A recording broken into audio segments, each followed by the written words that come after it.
தில் சே தில் தக் ஆரோக்கியமான இதயத்தில் பேச்சு நிகழ்ச்சிக்கு உங்களை அன்புடன் வரவேற்கிறேன். நான் மோகனா, இன்றைய நிகழ்ச்சி தொகுப்பாளி. இன்னைக்கு நிகழ்ச்சியை தொகுத்து வழங்குவதற்காக நமது வாழ்க்கை முறையின் பாதகமான தாக்கத்தை ஏற்படுத்தியது மட்டுமின்றி அது நமது இதயத்தையும் பாதித்தது. இதன் காரணமாக மாரடைப்பு நிகழ்வுகள் அதிகரித்து வருகின்றன. மேற்கத்திய மக்களை விட 10 வருடங்கள் முன்னதாக இந்தியர்கள் இருதய நோய்க்கு பலியாகிறார்கள். மேலும் இந்தியாவில் மாரடைப்பு காரணமாக ஒவ்வொரு 33 வினாடிக்கும் ஒருவர் இறக்கிறார். தில் சே தில் தக் ஆரோக்கியமான இதயம் என்பது ஒவ்வொரு இந்திய இதயத்தையும் ஆரோக்கியமாக்கும் குறிக்கோளாகும். தில் சே தில் தக் ஆரோக்கியமான இதயம் டாக் ஷோவில் இன்னைக்கு நம்மளுடன் மதுரை ஸ்டுடியோவில் இருந்து டாக்டர்ஸ்கள் நம்மளோட இருக்காங்க. அவங்களோட நேரடியாக நம்ம உரையாட இருக்கிறோம். டாக்டர் ரூஃபஸ் டீமல் அண்ட் நம்மளுடைய doctor Adarsh Naren and doctor Rengu Manikandan அவர்கள் இங்கே நம்ம நிலையத்திற்கு வந்திருக்காங்க. என்னோட ஃபர்ஸ்ட் கொஸ்டின் உங்ககிட்ட தான். டாக்டர் ரூஃபஸ் டெமல், இன்னைக்கு பொதுவாகவே நிறைய செலிபிரிட்டிஸ் ரொம்ப ஆரோக்கியமாக இருக்கிறவங்களே பார்த்தீங்கன்னா திடீர்னு ஒரு ஹார்ட் அட்டாக் வராங்க. ஒரு எக்ஸசைஸ் பண்ணும்போது திடீர் ஒரு ஹார்ட் அட்டாக்ஸ் வருது. இது எதனால வருது அப்படிங்கிறது நீங்கள் கொஞ்சம் சொல்லுங்க. ஹெல்த்தியாக இருக்கிறாங்க டசன்ட் மீன் அவங்க ஹார்ட் ஹெல்த்தியாக இருக்குன்னு இல்லை. இப்போ ஒரு ஆள் எக்ஸசைஸ் பண்ணுறாங்கன்னா ஃபஸ்ட்டு அவங்களுக்கு இதய துடிப்பு ஜாஸ்தி ஆகுது. அது மட்டும் இல்லாமல் ஹார்ட்டோட ஃபோர்ஸ் ஆஃப் கான்ட்ராக்ஷன் இன்க்ரீஸ் ஆகுது. அதனால என்ன நடக்குதுன்னா அவங்க ஹார்ட்டுக்கு தேவைப்படக்கூடிய ஆக்சிஜன் டிமாண்ட் ரொம்பவே ரைஸ் ஆகுது. அது மட்டும் இல்லாமல் ஒரு ஆள் ரொம்பவே எக்ஸசைஸ் பண்ணும்போது நம்ம உடம்புலேருந்து நீர் இழப்பு ஏற்படுது, அதாவது டீஹைட்ரேஷன். அந்த டீஹைட்ரேஷன்னு சொல்லும்போது டீஹைட்ரேஷனால் உப்புக்களுக்கு இம்பேலன்ஸ், அதாவது electrolyte imbalance or acid base imbalance சில நேரம் வருது. இப்போ ஒரு ஆள் ஹெல்த்தி ஹார்ட், அதாவது ஹெல்த்தி ஹார்ட்னா எந்த ஒரு தொந்தரவும் இல்லாமல் நல்லா இருக்கக்கூடிய ஹார்ட் இதை எல்லாத்தையும் டாலரேட் பண்ணி எந்த ஒரு பிரச்சனையும் நடக்கிறது இல்லை.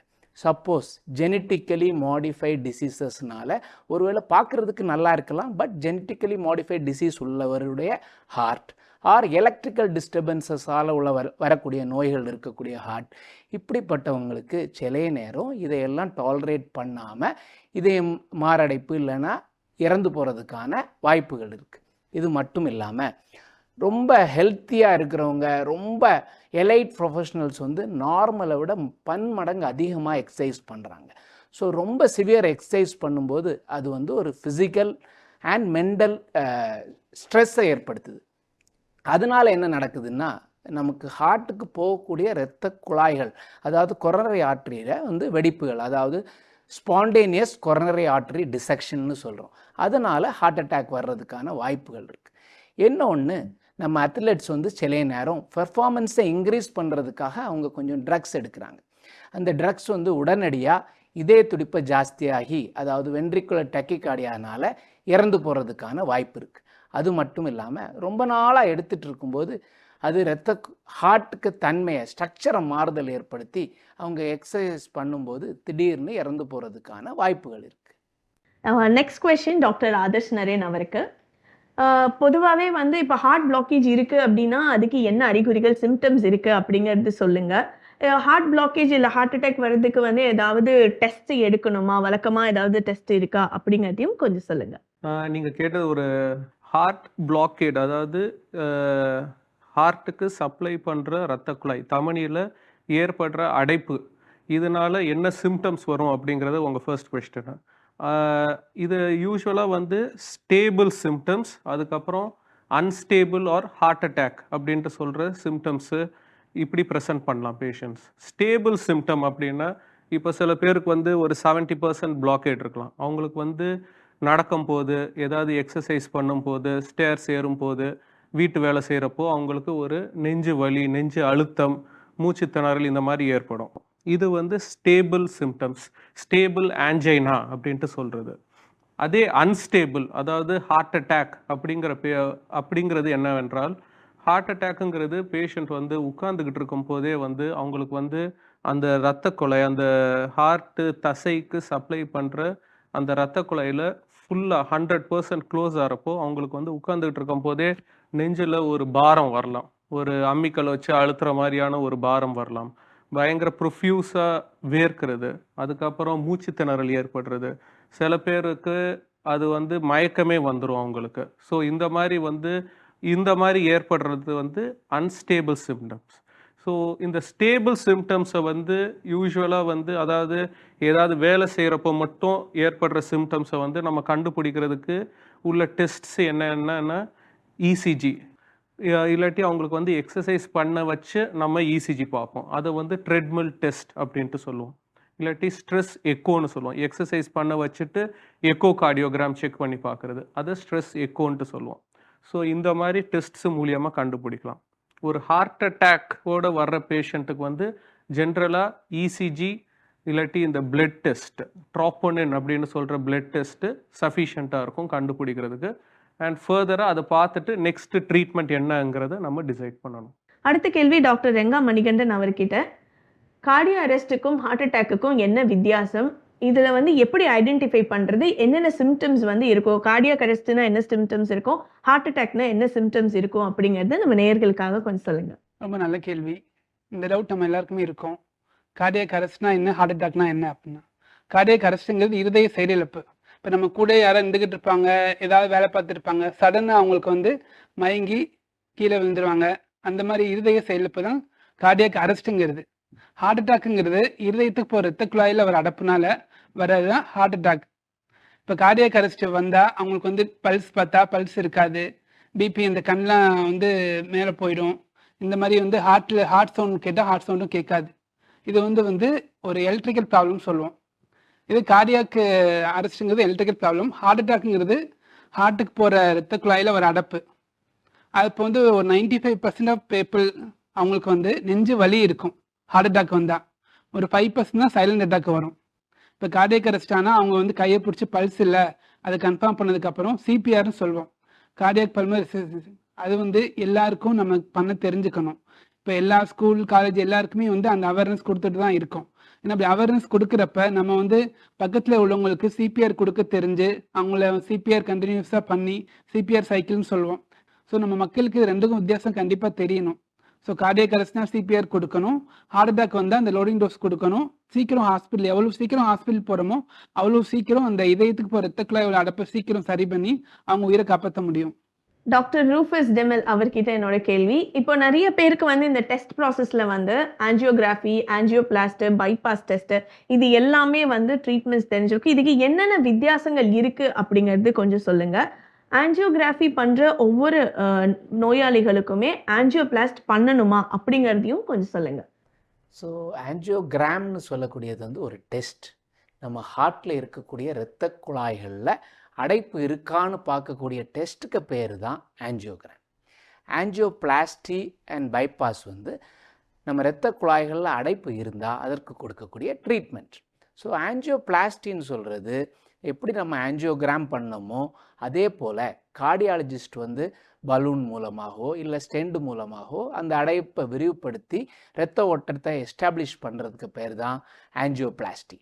பைபாஸ்ன்னு சொல்கிறது கார்டியோதராசிக் சர்ஜன் நம்ம ஓப்பன் சர்ஜரி மூலமாக இரத்த குழாய்களுக்கான அடைப்புக்கான ஒரு சர்ஜரிக்கு பேர் தான் பைபாஸ் சர்ஜரி.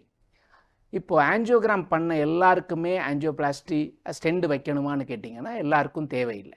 ஏன்னா நிறைய பேருக்கு ஆஞ்சியோகிராம்னு சொல்லக்கூடியது அடைப்பு இருக்கான்னு பார்க்கக்கூடிய டெஸ்ட். நிறைய பேருக்கு அடைப்பு இல்லாமல் இருக்கலாம். அடைப்பு இல்லாமல் இருந்தால் நம்ம எதுவும் பண்ண வேண்டிய அவசியம் இல்லை. அது சில நேரம் ஆஞ்சியோகிராம்னு சொல்லக்கூடியது வந்து ஹார்ட் அட்டாக் வந்தவங்களுக்கு நம்ம பண்ணுறோம். அதாவது நெஞ்சுவலி வந்தவங்களுக்கு உடனடியாக ஆஞ்சியோகிராம் பண்ணுறோம். அந்த சமயத்தில் நம்ம வெறும் ஆஞ்சியோகிராம் மட்டும் பண்ணிவிட்டு வெளியே வந்தோம்னா பிரயோஜனம் இல்லை. ஏன்னா ஆஞ்சியோகிராம்னு சொல்லக்கூடியது டெஸ்ட். நம்ம ஹார்ட் அட்டாக் வந்தவங்களுக்கு ஆஞ்சியோகிராம் பண்ணும்போது உடனே ஸ்டெண்ட் வைக்கிறது தான் நல்லது. ஏன்னா அவங்களுக்கு ட்ரீட்மெண்ட் தேவை. வெறும் டெஸ்ட் மட்டும் பண்ணிவிட்டு அடைப்பு இருக்குதுன்னு பார்த்துட்டு நம்ம வெளியே வர்றதுனால அவங்களுக்கு எந்த பிரயோஜனமும் இல்லை. ஸோ ஆஞ்சியோகிராம் நம்ம ஹார்ட் அட்டாக் வந்து உடனடியாக கோல்டன் டைமில் பண்ணுறோன்னா அவங்களுக்கு உடனடியாக ஸ்டெண்ட் வச்சுக்கிறது நல்லது. Next question doctor Adarsh Naren அவருக்கு. சமீப காலமாக எல்லாரும் இந்த வார்த்தையை அடிக்கடி கேட்குறோம், சைலண்ட் ஹார்ட் அட்டாக்.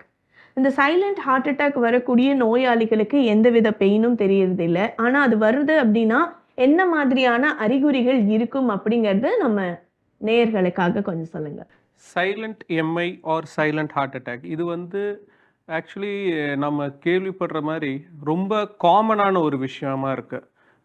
ஒரு ஸ்டடியில் வந்து என்ன கண்டுபிடிச்சிருக்காங்கன்னா, ஆஸ் மச் அஸ் 40% to 50% மக்களுக்கு சைலண்ட் எம்ஐயாக தான் வருது. அதாவது இந்த மாதிரி பேஷண்ட்ஸுக்கு வந்து நெஞ்சு வலி எல்லாம் வராது. அவங்களுக்கு ஏதோ ஒரு மைல்டாக ஒரு ஸ்வெட்டிங் இருந்திருக்கலாம், இல்லாட்டி இந்த லெஃப்ட் ஹேண்ட் மட்டும் வந்து ஒரு டிஸ்கம்ஃபர்ட்டாக இருந்திருக்கலாம், இல்லாட்டி முதுகில் ஒரு ஒரு அழுத்த மாதிரி இருந்திருக்கும், இல்லாட்டி யாராவது கழுத்தை பிடிச்சி நெரிக்கிற மாதிரி ஒரு மைல்டு சோக்கிங் சென்சேஷனு, இல்லாட்டி ஒரு ஸ்வெட்டிங் மட்டும், இல்லாட்டி வாந்தி வர்ற மாதிரி அந்த மாதிரி இருந்திருக்கும். ஸோ ஏன் இந்த மாதிரி சைலண்ட் எம்ஐ வருது அப்படின்னா, இதுக்கு வந்து சர்டன் ரிஸ்க் ஃபேக்டர்ஸ் இருக்குது. அதில் ரொம்ப முக்கியமான ரிஸ்க் ஃபேக்டர் வந்து டயாபெட்டிஸ். சைலண்ட் அட்டாக்கை கண்டுபிடிக்கிறதுக்கான டெஸ்ட்ஸ் என்னன்னு கேட்டிங்க. இசிஜியில் வந்து பார்த்தா சேஞ்சஸ் தெரியும். எக்கோவில் பார்த்தோன்னா அந்த இதய சுருங்கி விரிகிறது கம்மியாக இருக்கும். பிளட் டெஸ்ட் ட்ரோபோனின், சிகேஎம்பி அப்படிங்கிற டெஸ்ட்ஸ் எல்லாம் பண்ணும்போது அந்த லெவல்ஸ் எல்லாம் வந்து ரொம்ப கூடுதலாக இருக்கும். ஸோ இந்த மாதிரி பேஷண்ட்ஸு சைலண்ட் எம்ஐயாக இருப்பாங்க. சைலண்ட் அட்டாக் தானே, வலி வரலையே, அதனால வந்து இது ஒன்றும் பெரிய பிரச்சனை கிடையாது அப்படிங்கிற அர்த்தம் கிடையாது. Silent attacks R equally dangerous. அடுத்த கேள்வி டாக்டர் ரெங்கா மணிகண்டன் அவர்கிட்ட. ஹார்ட் அட்டாக் வர்றதுக்கு முன்னாடி நம்ம உடல் நம்மளை எச்சரிக்கிறதா, ஏதாவது வார்னிங் சிக்னல்ஸ் மாதிரி இருக்கா அப்படிங்கிறது கொஞ்சம் நேயர்களுக்காக சொல்லுங்களேன். கண்டிப்பா.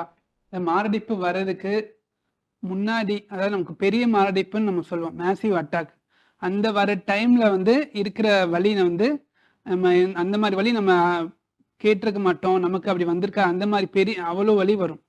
இது மாரடைப்பு வர்றதுக்கு முன்னாடி சிலருக்கு வந்து ப்ரீ ஆஞ்சனல் சிம்டம் சொல்லுவோம். சிலருக்கு வந்து இந்த பெரிய மாரடைப்பு வர்றதுக்கு முன்னாடி ஒரு சின்னதாக சிம்டம் இருக்கும், நம்ம வந்து அதை இக்னோர் பண்ணிடுவோம்.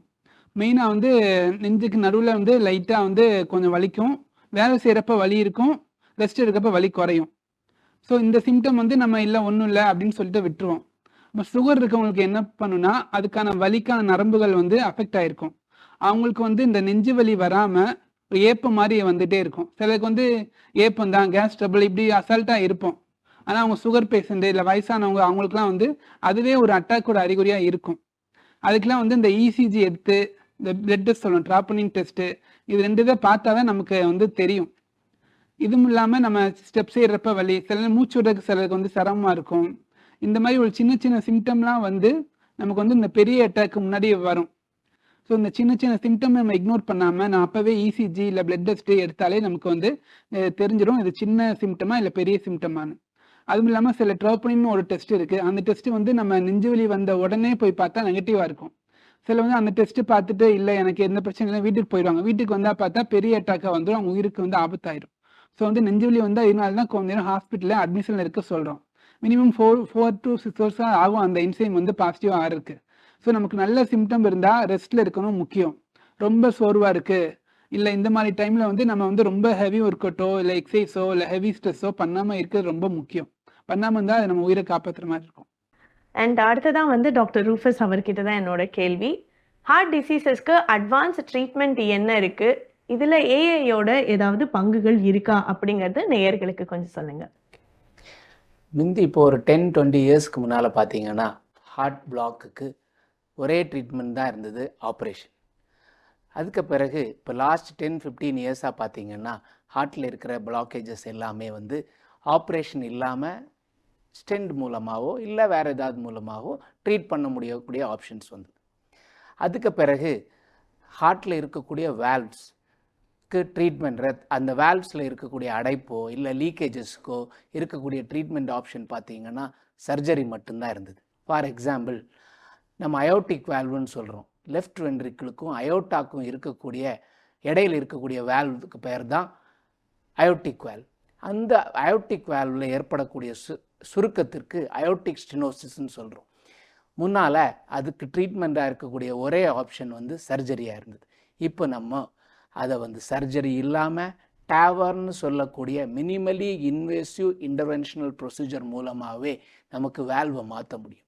அது மட்டும் இல்லாமல் மைட்ரல் ரீகர்ஜிடேஷன், அதாவது மைட்ரல் வேல்வில் ஏற்படக்கூடிய லீக்கேஜ், அதற்கு மைட்ரா கிளிப்புன்னு சொல்லக்கூடிய கிளிப்ஸ் மூலமாக அந்த லீக்கேஜை மாற்ற முடியுது. இப்படி ஒவ்வொரு வேல்வையுமே வந்து நம்ம ஆப்ரேஷன் இல்லாமல் சரி பண்ணக்கூடிய மாற்றங்கள் வந்துடுச்சு. பட் இந்த ஆர்டிஃபிஷியல் இன்டெலிஜென்ஸ் என்னன்னு பார்த்தீங்கன்னா, நீங்கள் ஒரு நைட்டில் டார்ச் எடுத்து அடிக்கிறீங்கன்னா அந்த டார்ச் வந்து ஜஸ்ட் வந்து ஒரு லைட்டை தான் அடிக்குதே தவிர நம்ம கண்ணு தான் அந்த இருட்டில் என்ன இருக்குன்னு உள்ளதை பார்க்க வேண்டியது வருது.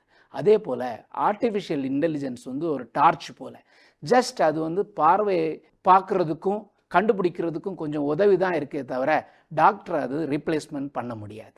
அடுத்ததா டாக்டர் ஆதர்ஷ் அவர்கிட்ட தான். இப்போ பொதுவாக வந்து தூக்கமின்மை, மன அழுத்தம் இதனால் வந்து இதய நோய்கள் ஏற்படுவதற்கு ஏதாவது தொடர்பு இருக்கா? அப்படி தொடர்பு இருக்கு அப்படின்னா இந்த தூக்கமின்மைக்கும் மன அழுத்தத்துக்கும் சரி செய்யறதுக்கு என்ன வாய்ப்புகள் இருக்கு அப்படிங்கறத நீங்க கொஞ்சம் சொல்லுங்க.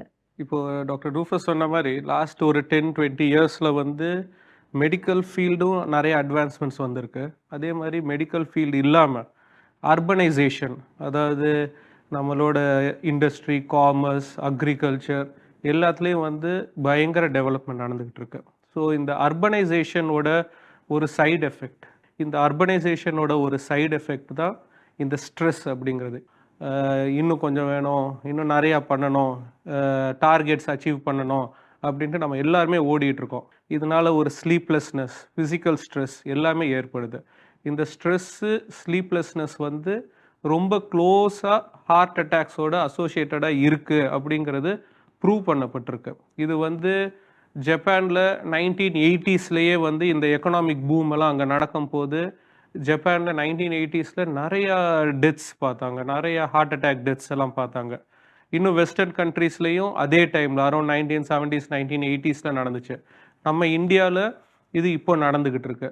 அன்ஃபார்ச்சுனேட்டாக இதில் இன்னும் வருத்தம் அளிக்கிற விஷயம் என்னென்னா வந்து இது எஸ்பெஷலி யங் எக்கனாமிக்கலி ப்ரொடக்டிவ் பாப்புலேஷனை அஃபெக்ட் பண்ணுது. Especially people between 40 to 50 years. அப்போ தான் அவங்க வந்து அவங்களோட பீக் ஆஃப் தேர் ப்ரொஃபஷனில் இருப்பாங்க. அந்த டைமில் ஒரு ஹார்ட் அட்டாக் வந்து இல்லாட்டி ஒரு ஸ்ட்ரோக் வந்து வேறு ஏதாவது ஒரு தொந்தரவு வந்து அவங்க படுத்துட்டாங்க அப்படின்னா அவங்க ஃபேமிலியே வந்து அதை வந்து மொத்தமாகவே அஃபெக்ட் பண்ணுது. வாட் த ஸ்டடீஸ் எல்லாம் என்ன சொல்லுது அப்படின்னு பார்த்தீங்கன்னா வந்து minimum of 6 to 8 hours of adequate sleep is required.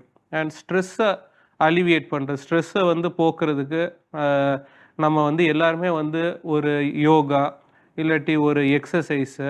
நான் என்னோட பேஷண்ட்ஸ் கிட்ட என்ன சொல்லுவேன்னா வந்து நீங்கள் சின்ன வயசில் வந்து உங்களுக்கு வந்து எது வந்து ரொம்ப சந்தோஷத்தை கொடுத்துட்டு இருந்துச்சு. சில பேருக்கு வந்து காமிக் புக்ஸ் படித்தா ஒரு சந்தோஷம் கிடைக்கும், சில பேருக்கு வந்து கேரம் போர்டு விளாண்டா, சில பேருக்கு போய் வெளில போய் ஷட்டில் ஆடிட்டு வந்தால் ஒரு சந்தோஷம் கிடைக்கும்பாங்க.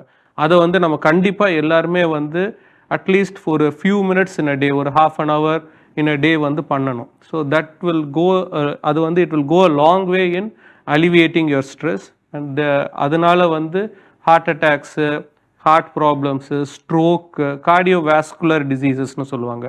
அதாவது இதயம் மற்றும் இரத்த குழாய்களால் அதில் ஏற்படும் தொந்தரவுகள், அடைப்புகள், அதனால் ஏற்படுற தொந்தரவுகள், இது எல்லாத்தோட இது கம்மியாகும், ப்ரொபோர்ஷன் கம்மியாகும். அடுத்ததா டாக்டர் ரெங்கா மணிகண்டன் அவர்கள் கிட்ட தான் என்னோட கேள்வி இருக்கு. பொதுவா நம்மளோட இதயத்தை எப்படி பார்த்துக்கணும் அப்படிங்கறத கொஞ்சம் சொல்லுங்க. அதே மாதிரி என்ன மாதிரியான உணவுகளும் வாழ்க்கை முறை, லைஃப் ஸ்டைல் அப்படின்னு இன்னைக்கு சொல்றோம், அதை எப்படி அமைச்சுக்கணும் அப்படிங்கறதும் நம்ம நேயர்களுக்காக கொஞ்சம் சொல்லுங்க. நம்ம இதயங்கிறது எவ்வளோ முக்கியம் நம்ம எல்லாருக்குமே தெரியும். இப்போ நம்ம ஒரு 20-30 வருஷம் முன்னாடி இந்த அளவுக்கு இதய நோய் இல்லை. இப்போ வந்து இதய நோய் இவ்வளோ அதிகமானதுக்கு காரணம் ஆதர்ஷா சொன்ன மாதிரி இந்த நகரமயமாக்கல்னு சொல்லுவோம். ஸோ வந்து நம்ம ஃபாஸ்ட் ஃபுட்டு, ஃபாஸ்ட் கல்ச்சர் இந்த மாதிரி எல்லாமே ஃபாஸ்ட்டாக போய்கிட்டு இருக்கப்ப நம்ம ஏதோ ஒன்று வந்து தவற விடுறோம். அதுவும் இல்லாமல் இந்தியாவிலே இந்த தமிழ்நாட்டில் சர்க்கரை நோய் ரொம்ப அதிகமானதுக்கு காரணம் மாவுப்பொருள் அதிகமாக எடுத்துக்கிறது. எல்லா கண்ட்ரி உலகத்துலேயே வந்து நம்மளோட சாப்பாடு காலையில் என்ன சாப்பிட்றோம்? இட்லி, தோசை, சப்பாத்தி. மதியம் என்ன சாப்பிட்றோம்? ரைஸு, பேருக்கு வெஜிடபிள்ஸ். நைட்டு திருப்பி இட்லி, தோசை. இதில் வந்து மாறுறவங்க ஒரு 10% கூட இருக்காது. ஸோ வந்து 50% தான் மாவு பொருளை எடுக்க சொல்லி தான் நம்ம கைட்லைன்ஸ் சொல்லுது. நம்ம 90% மாவு பொருள் எடுக்கிறப்ப இந்த மாவு பொருள்லாம் அதிகமாக ட்ரைகிளிசரைட் மாறி, கெட்ட கொழுப்பாக மாறி அது வந்து நம்ம சீக்கிரம் மாரடைப்பை உண்டாக்குது. ஸோ இனிமேல் வந்து நம்ம ஹெல்த் அவேர்னஸ்க்காண்டி நம்ம டெய்லி எக்ஸசைஸ் பண்ணணும், அதை ஒரு ரொட்டீனாக வச்சுக்கணும். டெய்லி ஒரு 30 to 45 minutes கண்டிப்பாக எக்ஸசைஸ் பண்ணணும். அதே மாதிரி நம்ம சாப்பாட்டில் மாவு பொருளை குறைச்சி சாப்பிடணும். நமக்கு புரத சத்து கண்டிப்பாக தேவை. நம்ம மொத்தமாகவே நம்ம லைஃப் ஸ்டைலை மாற்றினாதான் நம்மளோட சொசைட்டி ஒரு ஹெல்த்தியான இதை நோக்கி போகணும். கண்டிப்பாக அது நம்ம எல்லார் கையிலையும் இருக்குது. தில் சே தில் தக் நிகழ்ச்சி இந்த பேச்சரங்கம்ல டாக்டர்ஸ் எல்லாருக்குமே இப்போ 1 மினிட் மெசேஜ் நம்ம பார்வையாளர்களுக்காக. ஸோ முதல்ல டாக்டர் ரூஃபஸ் டீமல் அவர்கிட்ட இருந்து ஆரம்பிக்கலாம். செஸ்ட் பெயின், அதாவது நெஞ்சுவலி பல காரணங்களால் வருது. ஆனால் அதற்கு உயிரை கொல்லக்கூடிய சக்தி ஹார்ட் அட்டாக் தான். ஸோ செஸ்ட் பெயின் வந்தால் ஒவ்வொரு ஆளும் என்ன நினச்சிக்கிறாங்கன்னா, இசிஜி எக்கோ எடுத்துட்டு நார்மலாக இருந்துன்னா எல்லாமே ஹார்ட் நார்மலாக இருக்குன்னு. பட் அப்படி இல்லை.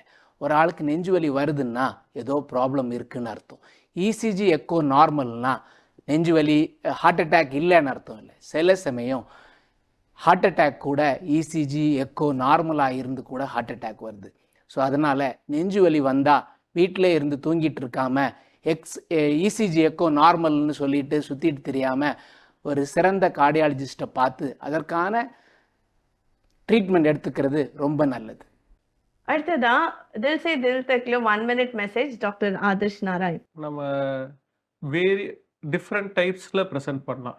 ஆனால் எந்த பெயின் உங்களோட தாடைக்கு கீழே இருந்து உங்களோட தொப்புளுக்கு மேலே அந்த இடத்துல முன்னாடியோ பின்னாடியோ எந்த இடத்துல ஒரு வலி வந்தாலும் அதை ஒரு சஸ்பிஷனோட நம்ம பார்க்கணும். அன்லெஸ் ப்ரூவ்ட் அதர்வைஸ் அது ஒரு ஹார்ட் அட்டாக் அப்படிங்கிறத நம்ம கன்சிடர் பண்ணணும்.